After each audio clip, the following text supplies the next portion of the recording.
各位，OK， 各位做好心理准备，960最捞逼的时刻。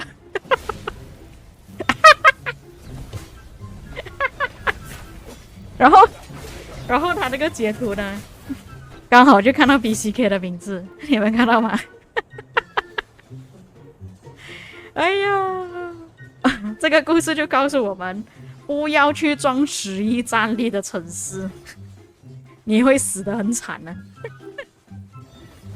哎呀，太笨啦！为什么跑去撞城市？哎呀，显得很傻，笑死了。而且你看啊，他不是被 AOE 扫到的，他是自己跑去撞的。那 BCK， 哇，他一撞那样就是死掉了。哦，不过他有及时拉走啊，他不是说撞了之后就打到死，他还剩下37万，那这个剩下40万。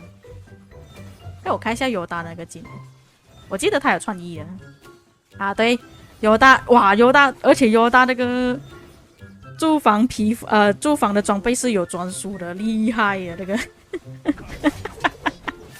笑死了。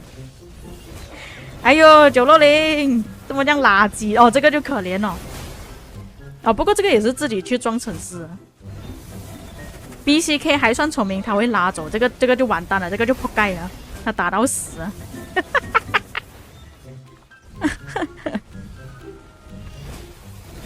他应该算是他的问题啊，因为你看啊 ，BCK 其实他碰到一下子走掉的话，没有什么问题的，碰到一下没有东西的。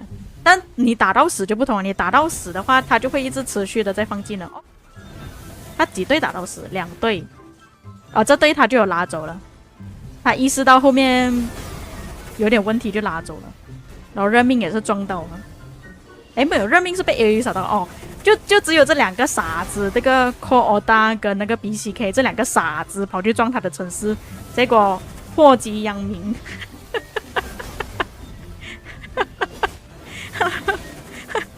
任命很惨，任命直接阵亡了11万。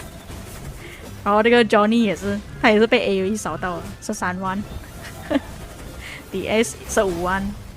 哦 BCK 另外一支队伍也是，因为布迪卡跑得比较慢的关系啊，布迪卡跟那个尼布，然后连他自己的那个工兵也是被打，也是一样的，工兵跑太慢了，所以没有这么快死。哇，这个就亏哦，这个大哥 Genie 精灵，哇，这个就可怜咯，直接250万被 AOE 扫到诶。他应该是在附近走啊，他没有发现到啊，没有发现到死这么多兵。哎呀，太可怜了！哇，这个 DS 跟那个 Genie 是最可怜的。怎样？你们觉得这份报告？这个是血的教训了，真的是血的教训了。你们看死多少的部队？我看一下总数多少。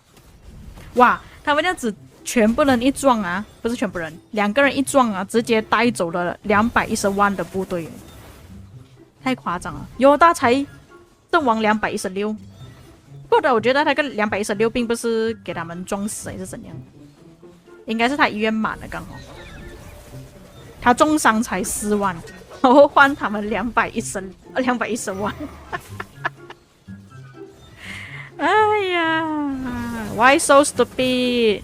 1960， 哎呀，以前不是才撞到爸爸啊？对，好笑的地方就是之前是Cville 也是一样的头像 ，Cville 撞到爸爸的城市。那一天关氏教主不小心点了一下，不知道死了多少，好像10多万了。哦，那他妈的！然后这一次轮到 BCK 也是用同样的头像。太丢脸了！哎呀，不过我不排斥放这种亏的报告啦。那这种报告确实是还蛮好笑的，观众也想要看的，很搞笑的报告，分享给大家看呢。亏就亏嘛，丢脸就丢脸嘛，是不是？哎呀，哪里有人每天只会分享好的报告？诶，他们要塞被烧掉了，是不是？大家也看得开心嘛，是不是？至于为什么他们这么容易点到犹大的城市呢？就是因为每一次要打要塞、要打旗帜的时候，犹大都是在这些建筑物旁边。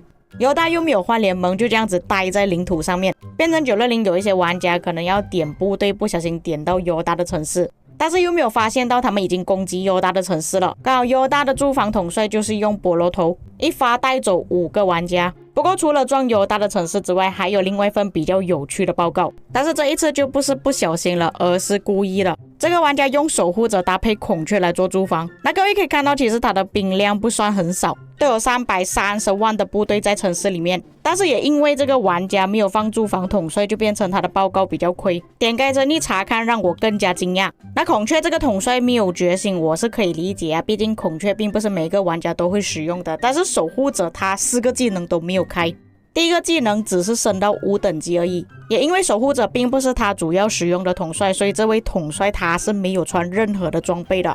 所以你们看下面的争议全部都是负数，就连其他争议没有任何一项是有超过对手的。不过还好这个玩家是在线的，所以当他发现到他的城市被攻击的时候，就马上离开了。除了这份报告之外，还有其他的报告，因为他们发现到驻防统帅不是正规的驻防统帅，所以就派出了很多部队去围殴他的城市，这份报告就赚了10倍。还有另外一份报告也是用工兵诸葛亮搭配海尔曼，也是赚了不少击杀。不过庆幸的是，这位玩家他的医院并不是满了，否则这位玩家阵亡的部队将会更多。那么当时候围殴他的城市的时候，也是意义战力啊。一般来讲呢，看到意义战力的城市呢，不会直接跑去围殴的，所以这个也算是一个奇观吧，就是意义战力的玩家居然被人家直接用部队去围殴城市。假设那一天他不在线的话，可能城市就会直接 BBQ 了。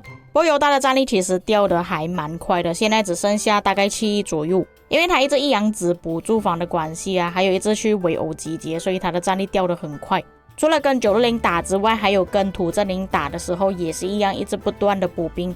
假设犹大在持续跟960打的话，我觉得他之后的战力可能会掉到大概5亿左右。还有在昨天我分享2605驻防要塞14分钟的那个影片呢，今天出报纸了。在昨天的战争总共伤亡了2亿的部队，比我想象中还要多出很多。不过这个不是最高纪录啦，960曾经最高纪录是6亿部队。不过那时候跟307打，他们部队会比较多，所以伤亡比较多也算是比较正常。就要看这一场 KVK 黄庭93跟960打到怎么样了。